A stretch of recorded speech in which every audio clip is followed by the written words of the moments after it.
Salamat sa napagpalaan at pagmamahal. Welcome to our 365 daily devotion. Ako po sa Alexander Gomez on batch 3.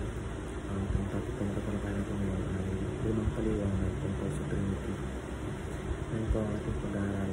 Ngayon po ang ating Bible verse itong sa Matthew chapter 28 verse 19. Saan po natin ang ating crucifix sa mga ng salita ng Diyos. Sabi dito na, therefore go and make disciples of all nations, baptizing them in the name of the Father, and of the Son, and of the Holy Spirit. Sa Tagalog, kaya sa paglago, paghayon mo, gawin niyang alagad ang lahat ng mga bansa. Bautismahan niyo sila sa pangalan ng Ama, at ang Anak, at ang Espiritu Santo. Teachings. What is the proper understanding of the Trinity? Number 1, God is one in being. Iisa lang ang Diyos, ay nilikha na katao. Walang tatlong Diyos, kundi iisa lamang ang tunay na Diyos, na may ganap na kapangyarihan, karunungan at pag-ibig. Ang pagka-Diyos ng Ama, ng Anak at ng Espiritu Santo ay hindi nakakaiba. Pare-pareho silang banal, makapangyarihan at walang hanggan. Tulad ang sinasabi sa Deuteronomy chapter 6 verse 4, ang Panginoon ay isang Diyos, kaya dapat natin sambahin at kilalanin siya bilang iisa at tunay na Diyos, hindi tatlo o hiwalay-walay. Teaching number 2, God is three in persons.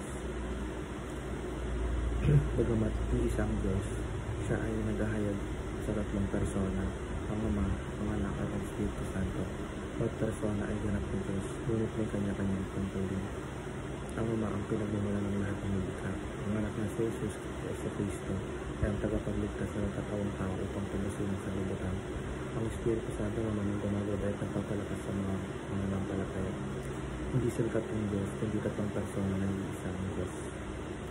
Teaching number 3, God is unity in Trinity. Nakakaisa sa layunin, ang bawat persona ng Trinidad ay nagtutulungan bilang isang ganap sa pagkakaisa. Hindi sila nagkakalaban o nagkakaiba ng layunin. Isa lamang ang kanilang kalooban at gawain naman. Application number 1, reconciliation. Be reconciled to the Father. Dahil sa kasalanan, napahiwalay tayo sa Diyos Ama. Ngunit sa pamamagitan ng pananampalataya, maaari tayong makapagsundo sa Kanya. Dapat natin lapitan ng Ama sa panalangin, pagsisisi at pagpapatawad. Application number 2, redemption. Be saved through the Son.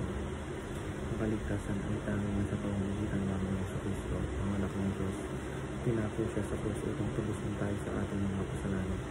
Kaya ang tamang tugon natin ay ang pagtanggap sa Kanya bilang ating tagapagligtas at Panginoon. Application number 3, renewal. Be empowered by the Spirit. Tapos tayong maligtas, hindi nagtatapos daw ang ating buhay pananampalataya. Ang Espiritu Santo ang gumagabay at nagpapalakas sa ating araw-araw.